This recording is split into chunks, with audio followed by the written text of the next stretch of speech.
नमस्कार दोस्तों, welcome back to the इलेक्ट्रोमर्स। दोस्तों, आज का टॉपिक ऐसा है जो हर इलेक्ट्रिकल स्टूडेंट, इलेक्ट्रिशियन या फिर टेक्नीशियन को आना ही चाहिए। आज इस वीडियो में हम लोग बात करने वाले हैं एक अल्टरनेटर और जनरेटर के बीच में क्या डिफरेंस होता है। बहुत सारे लोग अल्टरनेटर और जनरेटर को सेम समझ लेते हैं और ऐसा सोचते हैं कि इनके अंदर सिर्फ नाम का डिफरेंस होता है, लेकिन रियलिटी में इन दोनों की डिजाइन, वर्किंग, आउटपुट और एफिशिएंसी सब कुछ अलग होता है। तो चलिए जीरो लेवल से इसको स्टार्ट करते हैं। ये वीडियो देखने के बाद आपका कॉन्सेप्ट एकदम क्लियर हो जाएगा, तो वीडियो को शुरू से एंड तक जरूर देखें। इलेक्ट्रिकल की ऐसी और वीडियोस देखने के लिए चैनल को जरूर सब्सक्राइब कर लें। चलिए बिना टाइम वेस्ट किए वीडियो को जल्दी से स्टार्ट करते हैं। देखिए, सबसे पहले एक बेसिक सवाल आता है कि बिजली बनती कैसे है। दोनों, चाहे अल्टरनेटर हो या फिर जनरेटर हो, एक ही प्रिंसिपल पर काम करते हैं, जिसे कहा जाता है इलेक्ट्रोमैग्नेटिक इंडक्शन। मतलब जब कंडक्टर और मैग्नेटिक फील्ड के बीच में मोशन होता है तो उसमें इलेक्ट्रिसिटी जनरेट होती है। बस यहीं से अल्टरनेटर और जनरेटर की कहानी शुरू होती है। सबसे पहले हम लोग समझ लेते हैं कि जनरेटर क्या होता है। दोस्तों, जनरेटर एक ऐसी मशीन होती है जो मैकेनिकल एनर्जी को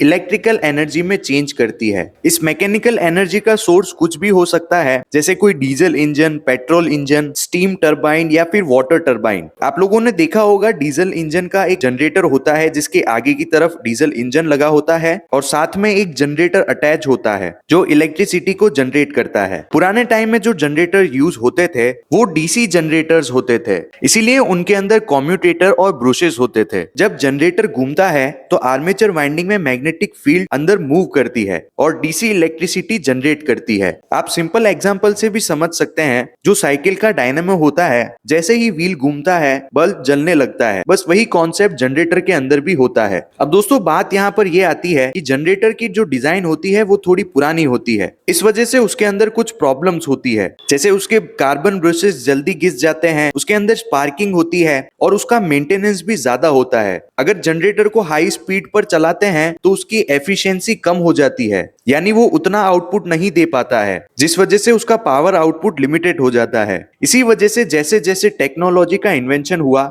जनरेटर का यूज कम होने लग गया और फिर इंजीनियर्स ने डिजाइन करा अल्टरनेटर। चलिए अब हम लोग अल्टरनेटर के बारे में समझ लेते हैं। देखिए, अल्टरनेटर भी बिजली बनाता है, लेकिन ये एसी पावर जनरेट करता है और आज के टाइम में लगभग दुनिया की सारी इलेक्ट्रिसिटी अल्टरनेटर से ही जनरेट होती है। इस इमेज में भी आप लोग देख सकते हैं, कार के अंदर जो अल्टरनेटर यूज होता है ये वो वाला अल्टरनेटर है। इसी प्रकार से अल्टरनेटर के अलग अलग टाइप्स आते हैं और बड़ी इलेक्ट्रिसिटी जनरेट करने के लिए बड़े बड़े अल्टरनेटर डिजाइन करे गए हैं। अल्टरनेटर का यूज पावर प्लांट्स के अंदर होता है, जैसे thermal power plant, hydro power plant, wind power plant. Alternator को कार के चार्जिंग सिस्टम में भी यूज किया जाता है और इसी की मदद से कार की बैटरी चार्ज होती है। आपने कार के बोनट के अंदर अल्टरनेटर को जरूर देखा होगा। अब देखते हैं दोस्तों, अल्टरनेटर का वर्किंग कैसे होता है। अल्टरनेटर के अंदर आर्मेचर फिक्स्ड होता है और उसके अंदर की मैग्नेटिक फील्ड रोटेट करती है। इसी मैग्नेटिक फील्ड को हम रोटर बोलते हैं। जैसे ही रोटर घूमता है, स्टेटर वाइंडिंग में एसी वोल्टेज इंड्यूस होने लगते हैं। क्योंकि आर्मेचर फिक्स होता है, इसीलिए हाई करंट को हैंडल करना इजी हो जाता है और सिस्टम ज्यादा सेफ और एफिशिएंटली चलता है। इसीलिए दोस्तों, जनरेटर के बदले आजकल अल्टरनेटर को ज्यादा प्रेफर करते हैं। सबसे इंपॉर्टेंट डिफरेंस जो याद रखने का होता है अल्टरनेटर और जनरेटर के केस में, वो ये होता है कि जनरेटर के अंदर आर्मेचर रोटेट करता है और अल्टरनेटर के अंदर मैग्नेटिक फील्ड रोटेट करती है। बस यही सबसे बड़ा और इंपॉर्टेंट डिफरेंस होता है जनरेटर और अल्टरनेटर के अंदर। अब दोस्तों, हम बात करते हैं इसके आउटपुट में क्या डिफरेंस होता है। देखिए, अल्टरनेटर जो है वो एसी पावर जनरेट करता है, यानी अल्टरनेटिंग करंट, और जनरेटर जनरेट करता है डीसी पावर। मोस्टली पुराने जो जनरेटर होते थे वो डीसी पावर जनरेट करते थे। डीसी पावर को लॉन्ग डिस्टेंस तक भेजना मुश्किल होता है, इसके अंदर लॉसेस भी ज्यादा होते हैं और वोल्टेज को कंट्रोल करना मुश्किल होता है। अल्टरनेटर के अंदर जो एसी पावर जनरेट होती है उसको ट्रांसफार्मर की मदद से इजीली स्टेप अप और स्टेप डाउन कर सकते हैं। लॉन्ग डिस्टेंस तक भेजना इजी हो जाता है। इसको इंडस्ट्रियल और डोमेस्टिक दोनों में यूज किया जाता है। इसीलिए एसी और अल्टरनेटर ने डीसी जनरेटर को ऑलमोस्ट रिप्लेस कर दिया है। अब बात करते हैं दोस्तों दोनों की एफिशिएंसी और मेंटेनेंस के ऊपर। जनरेटर की एफिशिएंसी कम होती है।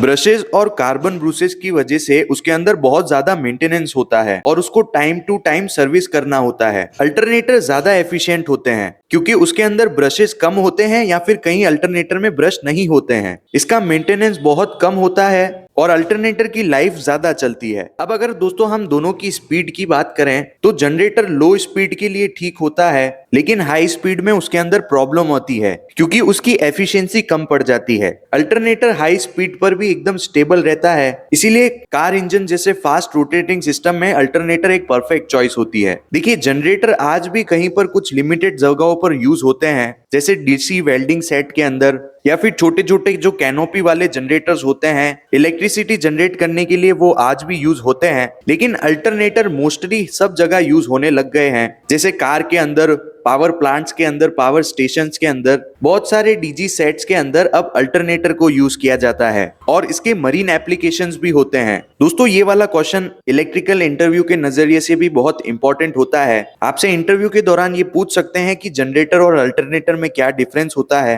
तो उस समय आपको ये जवाब देना है कि जनरेटर डीसी आउटपुट जनरेट करता है और एक अल्टरनेटर एसी आउटपुट जनरेट करता है। जनरेटर पुराने टाइम में ज्यादातर यूज होते थे, लेकिन आज के मॉडर्न टेक्नोलॉजी में अब अल्टरनेटर्स का यूज होता है। तो दोस्तों, ये कुछ डिफरेंस होता है अल्टरनेटर और जनरेटर के अंदर। होपफुली आपको ये कॉन्सेप्ट समझ में आया होगा। अगर ये वीडियो आपको पसंद आई है तो वीडियो को लाइक जरूर करें और चैनल को सब्सक्राइब कर दें इलेक्ट्रिकल की ऐसी और वीडियोस के लिए। कमेंट करके जरूर बताएं आपको नेक्स्ट वीडियो कौन से टॉपिक के ऊपर चाहिए। मिलता हूं दोस्तों नेक्स्ट ऐसी किसी इंफॉर्मेटिव वीडियो में। Thank you for watching.